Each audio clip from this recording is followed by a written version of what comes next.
Hello बच्चों, let's read the question. Question says stomata of plants open due to. अब stomata जो plants का है वो ओपन हो जाता है by influx of calcium ion, influx of potassium ion, efflux of potassium ion और इन्फ्लक्स ऑफ हाइड्रोजन आयंस। तो बात करेंगे पहले की कॉन्सेप्ट की कॉन्सेप्ट। तो की कॉन्सेप्ट इसमें हमारा आ गया stomatas stomatas in plants in plants. अब अगर हम प्लांट्स की बात करते हैं तो ये ओपन कैसे करते हैं? Stomata plants open due to.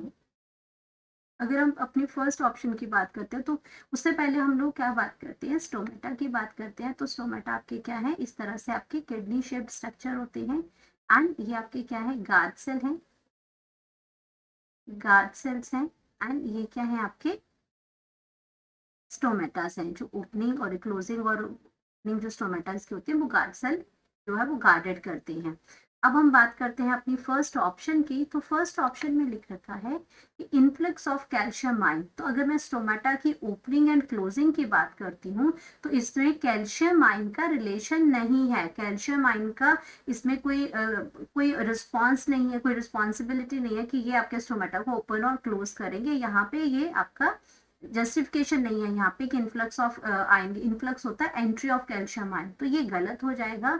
जब आपका क्लोजिंग और ओपनिंग ऑफ स्टोमेटा की अगर हम बात करते हैं तो उसमें हमारे पास इन्फ्लक्स ऑफ पोटेशियम आयन होता है और इफ्लक्स ऑफ हाइड्रोजन आयन आता है इन opening and closing stomata. Closing stomata की अगर बात करते हैं तो हमारे पास कौन से आयंस जो होते हैं वो आपके क्या करते हैं? एक्चुअल में अगर मैं बात करती हूँ ओपनिंग एंड क्लोजिंग स्टोमेटा में तो मेनली आपका वाटर मूवमेंट रिस्पॉन्सिबल होता है। वाटर मूवमेंट जो इसके अंदर होती है ये बाहर जाती है, water movement and ion movements होती है। वाटर मूवमेंट्स एंड आयन्स की मूवमेंट्स होती है जिसकी वजह से ये ओपनिंग और क्लोजिंग स्टोमेटा होता है। तो हम जब कहते हैं कि जब हमारा स्टोमेटा जो ओपन होता है तो इस केस में क्या होता है कि आपके इन्फ्लक्स ऑफ पोटेशियम आयन होते हैं, influx of potassium ion in guard cell and efflux of H positive ions का होता है from guard cell, from guard cell from guard cell guard cells. तो अब बात करते हैं कि जब light intensity during day time पे लाइट इंटेंसिटी ज्यादा होती है, लाइट इंटेंसिटी जब ज्यादा होती है तो क्या करते हैं ये पोटेशियम आयन जो है वो एकम्युलेट होना शुरू हो जाते हैं गार्ड सेल्स के अंदर। पोटेशियम आयंस जो है accumulates इन गार्ड सेल। ये गार्ड सेल में जाना शुरू हो जाएंगे और ये क्या करते हैं? वहां जाके वाटर पोटेंशियल को कम कर देते हैं।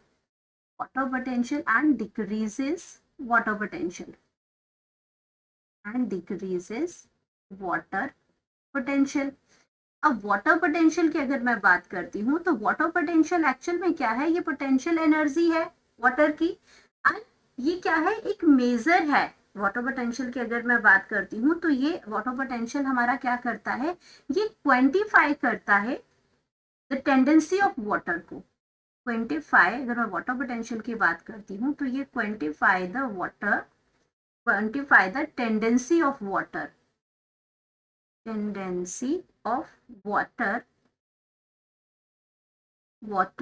to move from one area to another, from one area to another। अब ये दोनों ये आपका वाटर बताता है, वाटर पोटेंशियल के वाटर जो मूव करेगा वो एक एरिया से दूसरे एरिया में, यानी कि high water potential to low water potential आपका ये मूव करता है। तो आपका जितना वाटर यहाँ पे किसने क्या किया? यहाँ पे वाटर जो आपको वाटर पोटेंशियल पोटेशियम आयन ने डिक्रीज कर दिया गार्ड सेल में और उसकी वजह से क्या हुआ? वाटर जो आपका सब्सिडरी सेल से मूव करने लग गया गार्ड सेल के अंदर। अब जो आपका क्या हुआ, इसकी वजह से क्या हुआ, जैसे उसने वाटर पोटेंशियल को डिक्रीज किया यहाँ पे, वाटर मूव, वाटर ने क्या किया, water move inside the guard cell, water moves, water moves inside the guard cell, inside the guard cell. अब गार्ड सेल के अंदर जैसे ही वाटर मूव किया, ये क्या हो गया, ये टर्जिड हो गया, ये टर्जिड हो गया मीन्स ये आपका फुली स्ट्रेच्ड हो गया। जैसे ये फुली स्ट्रेच्ड हुआ, इसने क्या किया, स्टोमेटा को ओपन कर दिया, स्टोमेटा को ओपन कर दिया इसने। तो ये आपका किसकी वजह से हुआ, influx of potassium ion, potassium ion गया, उसने वाटर पोटेंशियल को कम किया, वाटर की मूवमेंट हुई। वाटर की मूवमेंट आपकी किसकी वजह से हुई, वाटर की मूवमेंट यहाँ पे हुई ऑस्मोसिस की प्रोसेस की वजह से। आपका जो वाटर आपका सब्सिडरी सेल में ज्यादा था और यहाँ गार्ड सेल में कम था, तो वाटर जो आपका मूव किया, क्योंकि यहाँ पे आपके क्या आ गई, गार्ड सेल में क्या आ गया, पोटेशियम आयन आ गया, उसका क्या हो गया, इनफ्लक्स हुआ, इनफ्लक्स हुआ। लेकिन जैसे ही पोटेशियम आयन अंदर गए, H पॉजिटिव आयन आपके बाहर आ गए, उनका क्या हो गया, उनका ई फ्लक्स हो गया, उनका क्या हो गया, ई फ्लक्स हो गया, यानी कि वो बाहर की साइड मूव कर गए, वो आपके गार्ड सेल से बाहर निकल गए। तो जब आपका स्टोमेटा तभी ओपन करता है जब पोटेशियम आयन अंदर जाता है और H पॉजिटिव आयन बाहर जाता है। यहाँ पे आपके जो कैल्शियम आयन्स है वहां उसका इसमें इसका रिलेशन नहीं है यहाँ पे। तो ये आपका ऑस्मोसिस हुई, वाटर जो मूव हुआ वो आपका higher concentration to low concentration move किया, क्योंकि गार्ड सेल में वाटर कम था तो वहां पे बाहर से वाटर जो है मूव किया अंदर की साइड से। तो आपका यहाँ क्या हो गया, वाटर जो है मूवमेंट हुई अंदर की साइड पे, तो जिसकी वजह से ये क्या हुए, टर्जिड हुए और स्टोमेटा ओपन हो गया। अब ऑप्शन की अगर हम बात करते हैं तो यहाँ पे पोटेशियम आयन हमें मिल गया, और इफ्लक्स ऑफ पोटेशियम आयन ये गलत है, क्योंकि हमने यहाँ पे क्या किया, हमने यहाँ बताया कि पोटेशियम आयन अंदर की साइड क्या है। अब अगर डी ऑप्शन की बात करती हूँ तो इनफ्लक्स ऑफ हाइड्रोजन आयन नहीं हुआ है, इनफ्लक्स पोटेशियम आयन का हुआ है, हाइड्रोजन आयन का ई फ्लक्स हुआ है यहाँ पे। सो हमारे पास जो करेक्ट ऑप्शन आ जाता है, करेक्ट ऑप्शन वो आपका आ जाएगा B, influx of potassium ion for the stomata opening. Hope you understood it well, best of luck.